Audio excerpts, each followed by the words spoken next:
Olá! Olha, em junho de 2024 aconteceu uma coisa bem impressionante, né? Qual? A da NVIDIA. Exato. A NVIDIA virou, mesmo que por pouco tempo, a empresa mais valiosa do mundo. Pois é, passou na frente da Microsoft, da Apple, chegou a valer 3,34 trilhões de dólares. É muita coisa. Muita coisa mesmo. Para uma empresa que, assim, muita gente ainda pensa só como, placa de vídeo para jogar, como é que eles foram parar lá no topo? É uma história e tanto. E pensar que foi fundada em 93, né? Não é tão antiga assim no mundo da tecnologia. E com o mesmo CEO desde o começo, o Jensen Huang, um dos fundadores. Exatamente. Ele viu tudo isso acontecer desde o início. Então, nossa análise hoje vai ser justamente para investigar essa ascensão da NVIDIA. A ideia não é só contar a história de novo, mas tentar entender como eles fizeram isso, sabe? Simplificando os conceitos mais técnicos. Quase aplicando aquela técnica Feynman, né? Explicar simples para entender de verdade. Isso, e destacando os momentos que fizeram a diferença. A gente se baseou em vários artigos, transcrições, que cobrem desde lá da fundação até esse cenário maluco de IA de hoje. A missão é essa, né? Desvendar os pilares desse sucesso todo. Quais foram as apostas certas, as estratégias que funcionaram e, claro, o que ainda está meio nebuloso, as perguntas que ficam. Bora começar do começo, então. 1993. Jensen Huang, Chris Malachowski, Curtis Priam. Aquela história famosa da reunião na lanchonete Dennis, né? Que hoje tem até placa lá. Tem mesmo. E a visão inicial era bem focada. Vamos acelerar gráfico 3D para PC.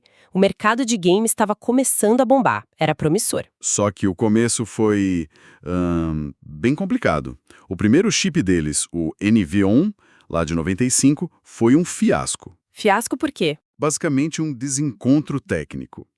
Eles apostaram numa forma de fazer os gráficos, as primitivas quadráticas, que parecia boa na teoria.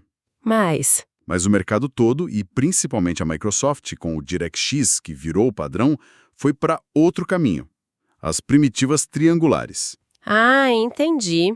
É como apostar no Betamax quando o VHS ganhou, né? Tipo isso. E para piorar, o chip era caro e o console que ia usar ele, o Sega Saturn, também não decolou. Foi uma combinação ruim. Nossa, a situação ficou apertada, então. Ouvi dizer que tinha até um lema não oficial na empresa. Tinha sim. Estamos a 30 dias de ir à falência. Imagina o clima. Credo, que pressão. Quase que a história acaba ali mesmo. Quase. Tiveram que demitir metade da galera, cancelar o próximo chip, o NV2, foi por pouco. Ou aprendiam rápido ou quebravam. E aprenderam. A virada veio em 97 com o Riva 128. Esse sim deu certo. O Riva 128 foi o respiro. Ele juntava aceleração 2D, 3D, vídeo, tudo num chip só, o que era novo na época.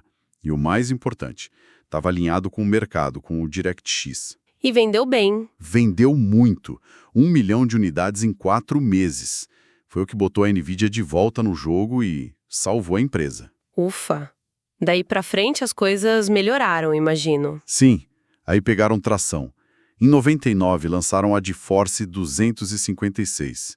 E foram eles que começaram a chamar esse tipo de chip de GPU. GPU, Graphics Processing Unit. Unidade de processamento gráfico. Explica de forma simples o que é isso. Claro, pensa assim. A GPU é um processador super especializado. A força dela está em fazer milhares de cálculos matemáticos mais simples, só que todos ao mesmo tempo. É o tal do processamento paralelo. Legal. Tem aquela analogia, né? A CPU, o processador normal do PC, é tipo um chefe de cozinha super craque que faz pratos complexos, mais um de cada vez, passo a passo. Isso. E a GPU é como se fosse um batalhão de ajudantes na cozinha. Cada um fazendo uma tarefa simples, cortar cebola, mexer a panela, mas todos juntos ao mesmo tempo. Para gráfico 3D, que precisa calcular milhões de coisas por segundo, esse batalhão é muito mais rápido. Exatamente essa a ideia. Essa especialização da GPU liberou a CPU para fazer outras coisas do jogo, tipo a inteligência dos inimigos, a física. E os jogos ficaram muito melhores, né? Isso colocou a NVIDIA na liderança desse mercado por um bom tempo. Com certeza, começaram a brigar forte com a ATI, que depois a AMD comprou. Mas como a gente falou no começo, não foi só com o game que a NVIDIA chegou naquele valor de trilhões. Teve uma outra jogada estratégica lá em 2006, que talvez tenha sido a mais importante de todas, mesmo que não parecesse na época. O CUDA. O CUDA. O nome é técnico, né? Compute Unified Device Architecture. Mas a ideia por trás, essa sim foi genial. O que ele fazia exatamente? Basicamente, o CUDA é uma plataforma de software, uma camada que fica entre o programador e a GPU. Antes dele, usar o poder paralelo das GPUs para coisas que não eram gráficos era um pesadelo, muito difícil. Entendi.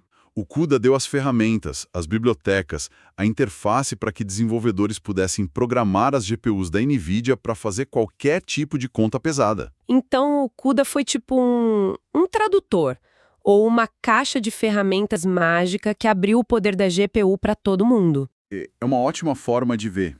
Ele destravou aquele potencial enorme que estava ali meio escondido só para o pessoal dos gráficos. De repente, cientista fazendo simulação, analista de mercado financeiro, engenheiro, todo mundo podia usar a força bruta das GPUs para acelerar o trabalho deles, às vezes centenas de vezes. Uau! E isso criou uma coisa fundamental para a NVIDIA, o que o pessoal chama de fosso de software, o software mode.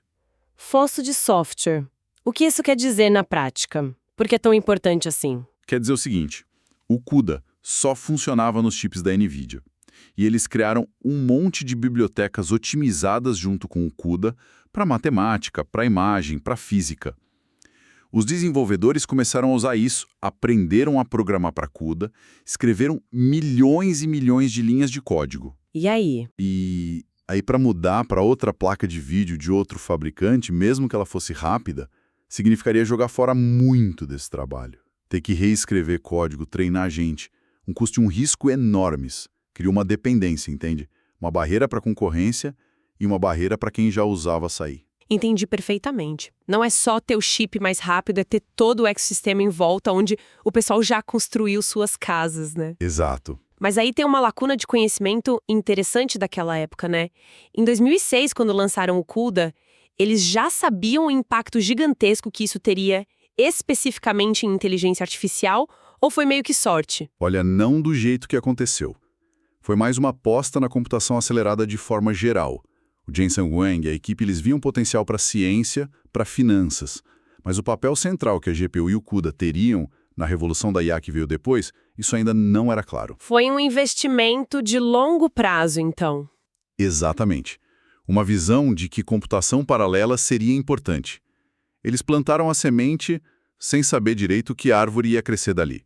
Só foram colher os frutos quase 10 anos depois. E aí a gente entra no terceiro ato dessa história, né? Onde essa semente do CUDA começa a dar uns frutos inesperados e espetaculares. Lá por 2008, 2010. Isso. Pesquisadores de IA, como o Andrew Ng, que na época estava em Stanford, e vários outros, começaram a perceber uma coisa. As GPUs da NVIDIA, usando o CUDA, eram incrivelmente boas para treinar redes neurais profundas. O tal do Deep Learning. Deep Learning. Vamos simplificar isso rapidinho. É aquele tipo de IA que meio que imita como o cérebro aprende, com camadas de neurônios. Exato. É ótimo para achar padrões em muitos dados. Reconhecer voz, traduzir línguas, analisar imagem médica, essas coisas. E para aprender, essas redes precisam fazer muitas contas, né? Muitas mesmo. Ajustar milhões, hoje bilhões, de parâmetros. E a matemática por trás disso envolve, principalmente, multiplicar matrizes gigantescas. Uma quantidade absurda de contas. E as GPUs, com aquele monte de ajudantes de cozinha trabalhando em paralelo? Eram perfeitas para isso. Faziam essas contas muito mais rápido que as CPUs normais. E a NVIDIA percebeu essa faísca. O que eles fizeram? Perceberam. E aqui foi outra decisão estratégica muito corajosa.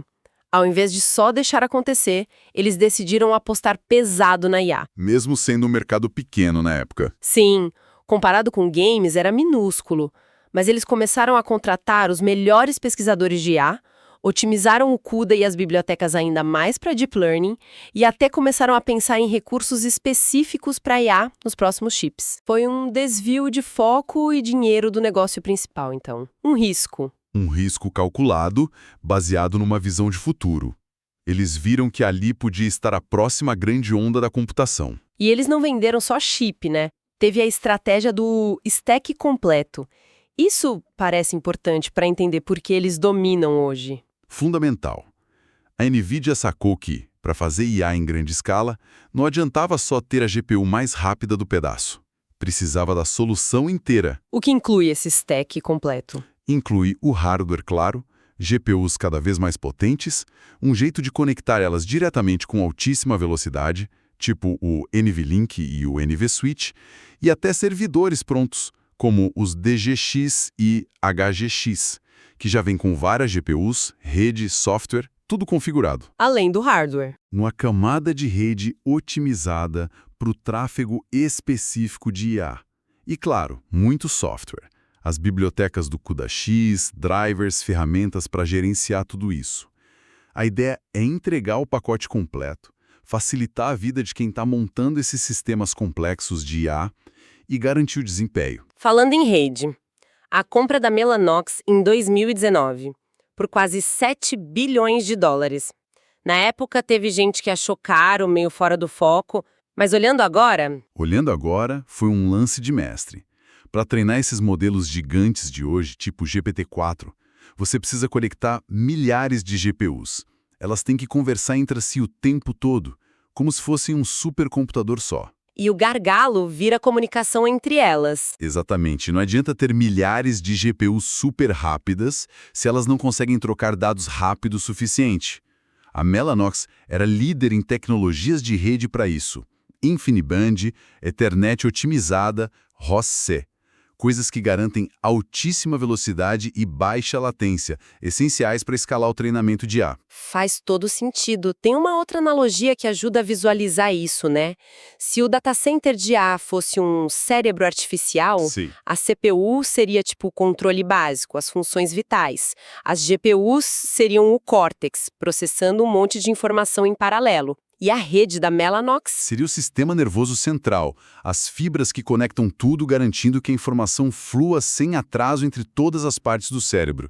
A Mellanox deu esse sistema nervoso de alta performance para a NVIDIA. Boa analogia. E eles oferecem as duas tecnologias de rede, né? InfiniBand e Ethernet. Sim. InfiniBand geralmente dá o máximo desempenho para os maiores clusters de IA, aqueles super dedicados. Mas eles também têm soluções baseadas em Ethernet, que é mais fácil de integrar nos data centers, que já usam Ethernet para outras coisas. Dá flexibilidade para o cliente. Tem gente que usa uma analogia mais direta. Dizem que a NVIDIA virou a vendedora de pás e picaretas na corrida do ouro da IA. Ou até a fornecedora de armas nessa corrida. É uma forma de ver, sim. Eles construíram a infraestrutura base, as ferramentas que quase todo mundo precisa para competir nesse espaço hoje. E toda essa estratégia que eles construíram por anos casou perfeitamente com o boom da IA generativa, né? ChatGPT, Midjourney, tudo isso explodiu a demanda por esse tipo de computação. Exato. Esses modelos novos exigiram uma escala que ninguém tinha visto antes. E a NVIDIA estava lá, pronta, com o stack completo. Isso jogou a empresa para a estratosfera em termos de valor. E aquele stock split recente de 10-1 foi só para deixar a ação mais barata? Basicamente, sim. O valor total da empresa não muda, mas o preço de cada ação fica menor. Uma ação de, sei lá, $1.200 vira 10 ações de 120.